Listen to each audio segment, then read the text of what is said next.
Hello my dear students, welcome back to my YouTube channel maths PSN. तो देखिए, आज हम लोग स्टार्ट करने वाले हैं आर्गुमेंट ऑफ कॉम्प्लेक्स नंबर। तो कोई भी कॉम्प्लेक्स नंबर है तो उसका आर्गुमेंट कैसे निकालते हैं। आर्गुमेंट की जो प्रिंसिपल वैल्यू होती है उसे हम लोग एम्पलीट्यूड कहते हैं। तो कहीं आपको आर्गुमेंट लिखा मिलेगा, कहीं आपको एम्पलीट्यूड लिखा मिलेगा। तो चलिए देखते हैं ये होता क्या है। आर्गुमेंट एम्पलीट्यूड यानी कि एक तरह का एंगल होता है, यानी कि आपको 30 डिग्री, 60 डिग्री, 130 120 डिग्री, इस तरह कोई ना कोई एंगल आएगा। माइनस में भी हो सकता है, -30, -60, कोई इस तरह से आंसर आता है। आखिर ये होता क्या है, तो चलिए देखते हैं। तो सबसे पहले आर्गेंड प्लेन बनाते हैं जिसमें ये रियल एक्सिस होता है और ये आपका इमेजिनरी एक्सिस होता है।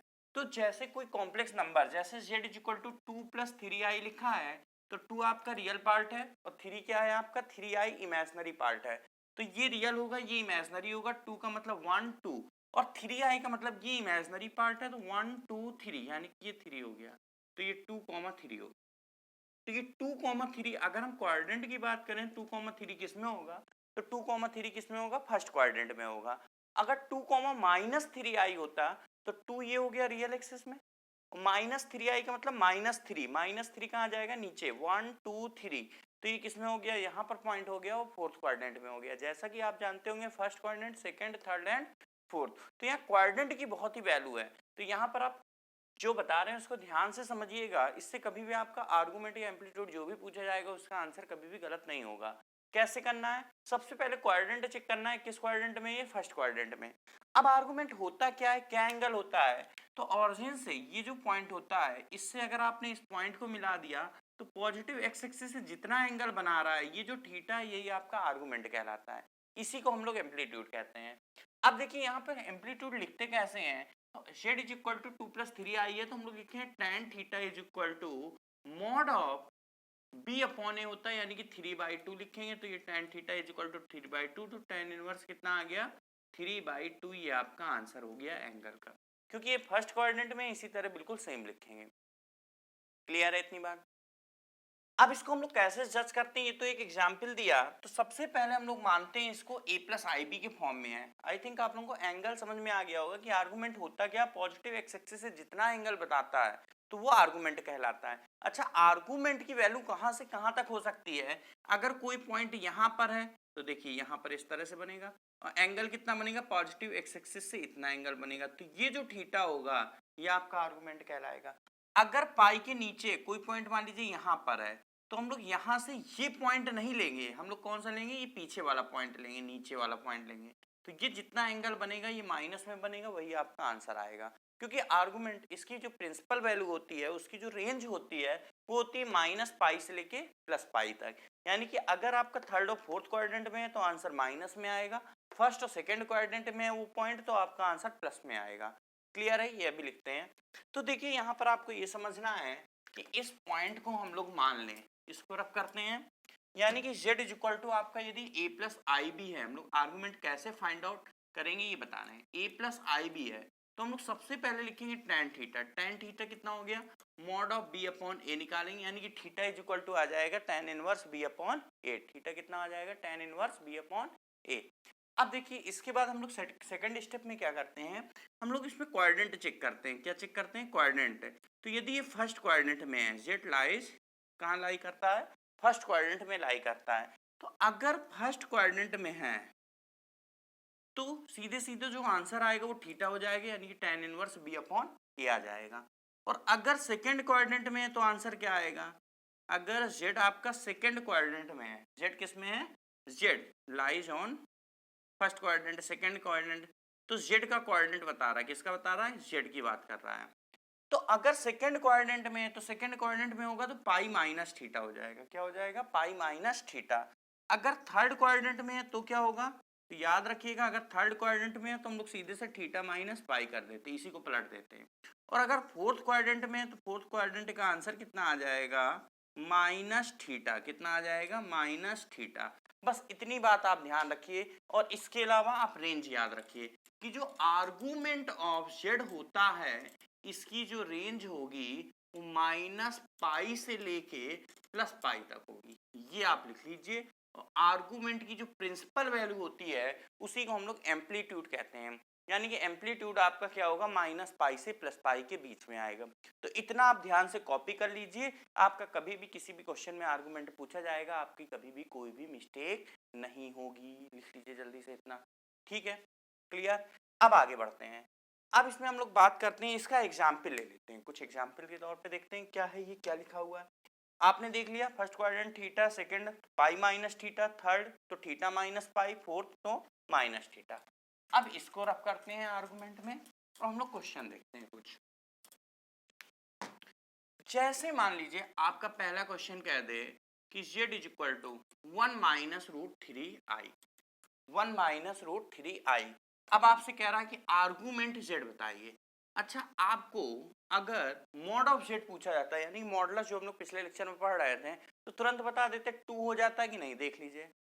अंडर रूट 1 का स्क्वायर प्लस माइनस रूट 3 का स्क्वायर, यानी कि रूट के अंदर 1 प्लस 3 4, तो आंसर कितना आ जाता है 2। तो मॉड ऑफ z क्या होता है, ऑरिजिन से इस पॉइंट की डिस्टेंस होती है। आज हम लोग क्या पढ़ रहे हैं, पॉजिटिव एक्स एक्सिस से एंगल कितना बनेगा। तो यहाँ पर आर्गुमेंट z क्या होता है, सबसे पहले हम लोग दो स्टेप में काम करते हैं। इसका पहला स्टेप क्या होगा, आर्गुमेंट z निकालने के लिए tan थीटा निकाल लें। tan theta is equal to mod of b upon a, तो b कितना है माइनस रूट थ्री, a कितना 1, तो बताइए यहाँ पर theta is equal to 60 degree आ जाएगा। यहाँ पर जो आंसर लिखेंगे वो फर्स्ट क्वाड्रेंट वाला लिखेंगे, यानी कि 0 से 90 के बीच में लिखेंगे। अब ये देखो किस क्वाड्रेंट में, ध्यान से बताइए। 1 कॉमा माइनस रूट थ्री है, 1 कॉमा माइनस रूट थ्री है, 1 कहाँ आएगा यहाँ, और माइनस कहाँ जाएगा, नीचे यहाँ पर कहीं आएगा। तो 1 कॉमा माइनस किस क्वाड्रेंट में आया, फोर्थ में। फोर्थ के लिए क्या लिखाया था, याद है, माइनस थीटा। और वैसे भी आप देखिए ये आपका एंगल बनेगा, ऑरिजिन से मिला दिया तो एंगल ये बनेगा, तो ये क्या आएगा, निगेटिव आएगा कि नहीं आएगा। तो बस इससे जस्ट कर लिया करिए, तो आंसर कितना आ गया, माइनस थीटा। यानी कि आपका आर्गुमेंट जो जेड आएगा इस क्वेश्चन का, वो आएगा माइनस पाई बाई थ्री या फिर माइनस अथवा माइनस 60 डिग्री। ये आपका आंसर आ जाएगा, क्योंकि हमने लिखाया था फोर्थ क्वाड्रेंट में है, तो आंसर माइनस थीटा आता है, तो बस माइनस थीटा। एक और एग्जाम्पल देखते हैं, सेकेंड एग्जाम्पल देखते हैं, इसको रफ कर देते हैं। फर्स्ट लिखा रहने देंगे, सेकेंड एग्जाम्पल। सेकेंड एग्जाम्पल है, मान लीजिए z is equal to 1 plus, दोनों माइनस का ले लीजिए, -1 माइनस रूट थ्री आई। इसका आंसर जल्दी से बता दीजिए। मॉड ऑफ z पूछेगा तो इसमें भी 2 आएगा, लेकिन हमें मॉड ऑफ z नहीं पूछ रहा, हम लोग से आर्गुमेंट पूछ रहा है। तो आर्गुमेंट z क्या होगा, ये चीज हम लोग देखते हैं। अब आर्गुमेंट z के बारे में हम लोग से देखते हैं। तो हम लोग पहले स्टेप में क्या काम करते हैं, tan थीटा निकाल लेते हैं। तो tan theta is equal to mod of minus root three upon minus one, यानी कि 60, ये रूट थ्री हो गया root three. tan theta root three है, तो थीटा 60 डिग्री हो जाएगा या फिर पाई बाई थ्री हो जाएगा। अब हम लोग क्वाड्रेंट चेक करते हैं, तो बताइए ध्यान से, अगर इसको ध्यान से देखा जाए तो -1 माइनस रूट थ्री है, तो थर्ड क्वाड्रेंट है कि नहीं है, यहाँ लिख लेंगे। किस क्वाड्रेंट में है, थर्ड, क्योंकि दोनों माइनस में। चेक करिए जल्दी से, ये बात सभी को समझ में आ गई, थर्ड क्वाड्रेंट में है। तो अगर थर्ड क्वाड्रेंट में है तो क्या लिखा है थर्ड क्वाड्रेंट में, याद करिए। पहले में थीटा डायरेक्ट लिख देते हैं, दूसरे में पाई माइनस थीटा, और तीसरे क्वाड्रेंट में होता है तो थीटा माइनस पाई, सेकेंड में पाई माइनस थीटा, और थर्ड में थीटा माइनस पाई। तो थीटा माइनस पाई करेंगे, यानी थीटा माइनस पाई का मतलब 60 माइनस 180, यानी कि माइनस 20 माइनस 120 डिग्री। कितना हो जाएगा, माइनस 120 डिग्री। और माइनस 120 डिग्री में अगर हम थीटा को पाई बाई थ्री लिखते तो pi by three minus pi कितना हो जाता, माइनस का 2 पाई बाई थ्री। तो आर्गुमेंट जेड जो आया वो माइनस 120 आएगा या माइनस 2 पाई बाई थ्री, दोनों एक ही बात है, ये आपका आंसर आ जाएगा। क्लियर हुआ। अगर हम इस पॉइंट को शो करें कि ये कहाँ पर होगा, तो आप ध्यान से देखिए, एक आर्गेंट प्लेन बनाया, ये जैसे हम लोग कार्टीसियन प्लेन कहते हैं, इसी तरह इसमें आर्गेंट प्लेन कहते हैं। इसमें -1 और माइनस रूट थ्री, यानी कि माइनस रूट थ्री कहीं यहाँ पर होगा, दोनों निगेटिव है तो यहाँ पर आ गया। अब ये जो पॉइंट है इसको ऑरिजिन से मिला दीजिए। किससे मिलाना है, ऑरिजिन, ये लीजिए मिला दिया, ये लीजिए मिला दिया। अब पॉजिटिव एक्स एक्सिस से ये वाला एंगल नहीं लेंगे, पाई से ज्यादा नहीं होना चाहिए, हमने रेंज लिखाई थी माइनस पाई से प्लस पाई तक। अगर ऊपर है इन दोनों में तो ऊपर से लेंगे, यहाँ पर क्या करना पड़ेगा, लेंगे पॉजिटिव एक्स एक्सिस से, निगेटिव से नहीं लेंगे। तो ये वाला एंगल लेंगे, पाई से कम होना चाहिए, पाई और माइनस पाई के बीच में। अब ये एंगल कितना है ये देखते हैं, तो ये एंगल बताइए, लग रहा है -120 है, नीचे है इसलिए माइनस में आएगा, और कितना एंगल है 120, तो -1। तो इस तरह से आर्गुमेंट, इसकी आपको जरूरत नहीं पड़ेगी, केवल आप चेक कर लो किस क्वाड्रेंट में है, बस उसी के अकॉर्डिंग आंसर लगे। क्लियर है? तो 2 एग्जाम्पल हमने आपको बता दिया। अब इसकी कुछ प्रॉपर्टी भी होती है, वो भी देख लीजिए प्रॉपर्टी क्या क्या होती है। अच्छा, प्रॉपर्टी की पहले हम लोग एक कॉन्सेप्ट इसमें समझ लें कि और क्या क्या हो सकता है। देखिए ध्यान से, अगर हम लोग इस तरह की बात करें कि कोई पॉइंट, जैसे हमने कहा z is equal to 2i, बताइए इसका आर्गुमेंट क्या होगा, या z इज इक्वल टू 6 इसका आर्गुमेंट क्या होगा, या z इज इक्वल टू -3 इसका आर्गुमेंट क्या होगा, या z is equal to -5i इसका आर्गुमेंट क्या होगा, या z इज इक्वल टू 0 इसका आर्गुमेंट क्या होगा। ये प्योर रियल है, ये भी प्योरली रियल है, ये इमेजनरी है, प्योरली इमेजनरी है, ये 0 है। ये ऑरिजिन हो गया 0,0, क्योंकि 0 + 0i लिखेंगे, इसको 0 + 2i लिखेंगे, इसको 6 + 0i लिखेंगे, तो इस तरह से लिखना पड़ेगा। तो जो प्योरली रियल और प्योरली इमेजनरी वाले होते हैं, तो उनके कॉम्प्लेक्स, उनका आर्गुमेंट क्या होता है, इसको हम लोग सॉल्व करके नहीं करते, एक नॉर्मल तरीके से समझते हैं। ये आपका रियल एक्सिस हो गया, ये आपका इमेजनरी एक्सिस हो गया। तो देखिए कोई भी पॉइंट अगर रियल एक्सिस में पॉजिटिव साइड है, यानी कि कोई भी पॉइंट मान लीजिए यहाँ पर है, तो बताइए पॉजिटिव एक्स एक्सिस से कितना एंगल बन रहा है, जो 0 ही तो बन रहा है इसका। देखिए कोई पॉइंट यहाँ पर है, जैसे 2i 3i 4i 5i, जैसे i नहीं रियल 1 2 3 4 5 6 इस तरह कोई भी नंबर है, जैसे ये 6 लिखा है, मान लीजिए 6 है, तो आर्गुमेंट कितना हो जाएगा 0। तो यहाँ पर कोई पॉइंट है, तो उसका जो आर्गुमेंट होगा वो कितना हो जाएगा 0 डिग्री। क्लियर है? और कोई भी पॉइंट पॉजिटिव इमेजनरी एक्सिस में, यानी कि 2i 3i 4i 5i, जैसे क्या लिखा है 2i लिखा है, मान लीजिए ये 2i है, तो 2i ऊपरी तो होगा, रियल एक्सिस क्या है 0 है, इमेजनरी कितना है 2i, ये i हो गया, ये 2i हो गया, तो ये 2 हो गया पॉइंट, मान लीजिए 1,2। तो ये जो होगा पॉजिटिव एक्सिस से कितना एंगल बना रहा, पहले ऑरिजिन से हम लोग क्या करते हैं, मिला दिया करते हैं इस पॉइंट को, तो ऑरिजिन से मिला दीजिए। अब देखते हैं पॉजिटिव एक्सिस से कितना एंगल बना रहा, तो कितना बना रहा π/2 बना रहा, 90 डिग्री बना रहा, तो ये कितना हो जाएगा π/2।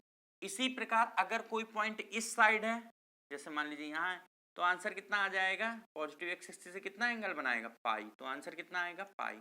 और कोई पॉइंट यहाँ पर है, जैसे कौन सा पॉइंट है -π/, तो ये कितना एंगल बनाएगा। अब ऊपर से नहीं लेते हैं, क्योंकि हम लोग इसकी रेंज पढ़ चुके हैं -π से +π। तो यहाँ पर अगर ऑरिजिन से इसको मिला दिया, तो एंगल कौन सा लेंगे, पॉजिटिव एक्स एक्सिस से नीचे की तरफ, कितना मिलेगा -π/2। तो आंसर क्या आ गया -π/2। तो कोई भी रियल एक्सिस में है तो आंसर आएगा 0 या फिर पाई, इधर है प्लस में है कोई भी तो 0, निगेटिव है तो पाई। इसी प्रकार इमेजनरी में है, ऊपर है तो π/2, नीचे है यानी कि माइनस में है तो आंसर -π/2। क्लियर है? तो इन सब के आंसर इसी तरह से कुछ ना कुछ। अब बात करते हैं हम लोग कि ये जो ऑरिजिन होता है 0,0 लिखते हैं इसे, तो इसका क्या होता है, तो इसका जो आर्गुमेंट होता है उसको हम लोग नॉट डिफाइंड कहते हैं, डिफाइंड ही नहीं है, इसका आर्गुमेंट डिफाइंड नहीं है। तो जब भी आपसे कहे ऑरिजिन यानी 0,0 का आर्गुमेंट क्या होगा, तो क्या होगा नॉट डिफाइंड। तो इसका आंसर क्या आ गया नॉट डिफाइंड। -π का आंसर क्या आ गया इसका -π/2, और इसका आंसर क्या आ गया पाई, और इसका आंसर क्या आ गया 0, और इसका आंसर क्या आ गया यहाँ पर होगा π/2। क्लियर है? तो इस तरह से सभी के आंसर आ जाएंगे। तो हम लोग इस तरह से भी जब भी प्योरली रियल और प्योरली इमेजनरी की बात आती है, तो हम लोग सीधे से पॉइंट रख के देख लेते हैं और देख लेते हैं कितना एंगल बन रहा है। बाकी इसके अलावा पूरा कॉम्प्लेक्स नंबर है तो उसको कैलकुलेट करते हैं, हमने अभी 2 एग्जाम्पल दिए, इसी तरह से आपको करना होगा। अब एक कॉन्सेप्ट, इसमें 3 इंपॉर्टेंट फार्मूले। पहला फार्मूला क्या होगा, 3 इंपॉर्टेंट फार्मूले। पहला फार्मूला होगा कि आर्गुमेंट Z1 × Z2 जो होगा वो क्या होगा, वो होगा argument Z1 plus argument Z। इसी प्रकार आर्गुमेंट Z1/Z2 होगा argument Z1 minus argument Z। Clear है? इसी प्रकार एक तीसरा formula argument Z × n = n argument Z। ये प्रॉपर्टी बिल्कुल उसी तरह से काम करती है जैसे लॉग की प्रॉपर्टी होती है। आपको देख के भी समझ में आ रहा होगा ये लॉग होता नहीं है, लेकिन ये जो तीन प्रॉपर्टी है बिल्कुल लॉग की तरह लगती है। जैसे हम लोग log a b equal to log a plus log b लिखते हैं, इसी प्रकार आर्गूमेंट में लिखा है। Log a upon b log a minus log b लिखते हैं, इसी प्रकार आर्गूमेंट में लिखा है, ये भी इसी प्रकार लिख दिया जैसे लॉग में लिखते हैं। तो आर्गूमेंट की प्रॉपर्टी बिल्कुल लॉग की तरह होती है। अब इसमें एक एडजस्टिंग फैक्टर लगा देते हैं, वो होता है प्लस माइनस 2n पाई। ये क्यों लगाया जाता है ये अभी आपको समझ में आ जाएगा जब हम एक क्वेश्चन कराएंगे। प्लस माइनस 2n पाई, ये क्यों एडजस्टिंग फैक्टर लगता है? क्योंकि कभी कभी आपको आर्गूमेंट z1 z2 का आंसर जो आना चाहिए वो कितना आना चाहिए, माइनस पाई से प्लस पाई के बीच में, लेकिन इसका भी माइनस पाई से प्लस पाई होगा, इसका भी माइनस पाई से प्लस पाई होगा। जब दोनों को ऐड करेंगे तो हो सकता है पाई पाई 2 पाई, लगभग 2 पाई आ जाए। 2 पाई से हो सकता है थोड़ा कम हो, लेकिन वो इसकी रेंज से आउट हो जाएगा, बाहर निकल जाए। तो हम लोग इसलिए एक एडजस्टिंग फैक्टर होता है प्लस माइनस 2n पाई, n की वैल्यू 1 या 2 या 3 रख के फिर हम लोग एडजस्ट करके इसको रेंज तक पहुंचाने की कोशिश करते हैं। बट अभी आपको इससे कोई मतलब नहीं है, प्लस माइनस 2n पाई का यूज आपको अभी बताएंगे। तो इतनी ये तीन इंपॉर्टेंट फार्मूले हैं, इसको आप नोट कर लीजिए। अब इसके हम लोग क्वेश्चंस करते हैं। तो चलिए, जैसे क्वेश्चन क्या है, कोई इसका क्वेश्चन z1 z2, एक क्वेश्चन कोई उठा लेते हैं जैसे z is equal to 1 plus root 3i। मान लीजिए z is equal to 1 plus root 3i। अब आपसे पूछ रहा है z इंटू द पावर 8 का आर्गूमेंट क्या होगा, argument of z into the power 8। तो चलिए इसको हम लोग समझते हैं। प्रॉपर्टी के अकॉर्डिंग इसको क्या लिखेंगे, 8 इंटू आर्गूमेंट ऑफ z।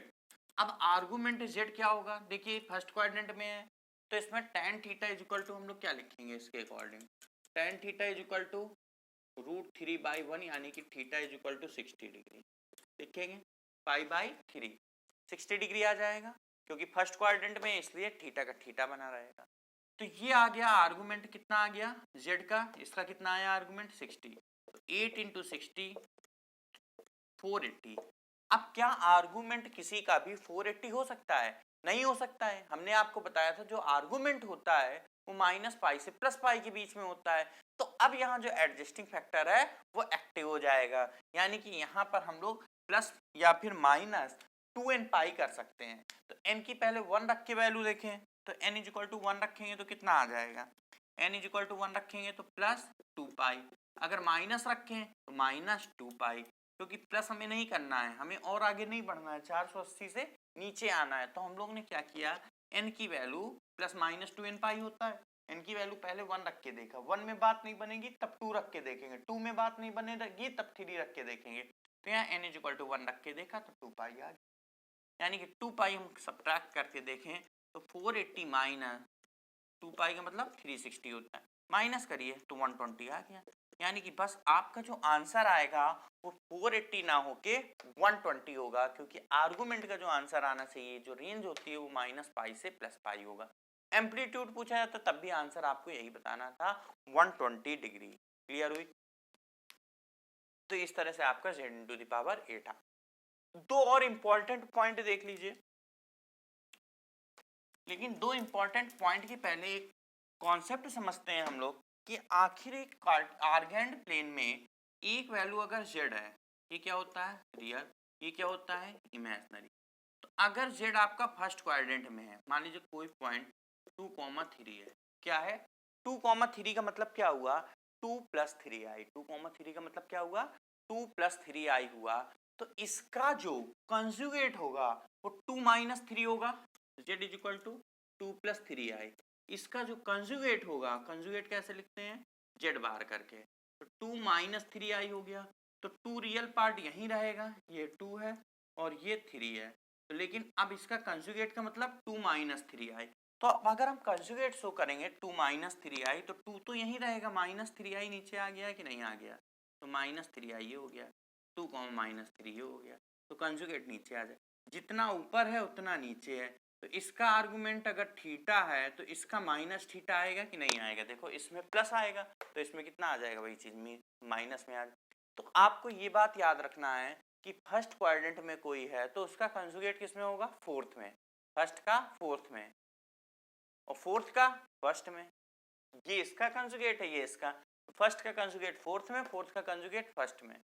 इसी प्रकार सेकंड का कंजुगेट होता है थर्ड में और थर्ड का कंजुगेट सेकंड में। कभी कभी ऐसा क्वेश्चन आ जाता है एक कॉम्प्लेक्स नंबर सेकंड क्वाड्रेंट में है तो उसका कंजुगेट किस में होगा, तो सीधे से सेकंड का किस में होता है, थर्ड में, और थर्ड का किस में होगा, सेकंड में। क्यों?